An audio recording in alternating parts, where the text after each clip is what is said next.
Na media forum que conducí este día, el HIV coordinator del Departamento de Salud, Claire Jose, y habla que continúa a subir el caso de HIV/AIDS en la región y otras partes del país. Base en records del City Health Office, principiando del enero hasta marzo este año, ya alcanza na 14 casos y una muerte por causa de HIV, el ya registra en la ciudad. Fuera con este del año pasado, ya alcanza también a 55 casos de HIV, con 5 muertes el ya registra en la ciudad. From 1995 to December of 2009, el total de HIV cases entraw yan na 195. The number of deaths, 31. Mayoría según del mga caso ya registra entre mga hombre aquí na región.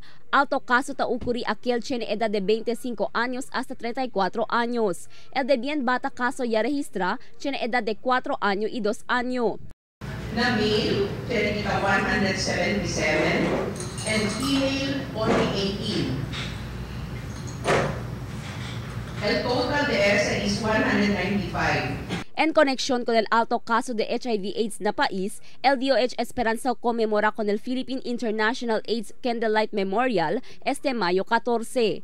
El conmemoración tiene objeto para acordar con aquellos ya muri y ta viví na enfermedad de HIV/AIDS na entero país.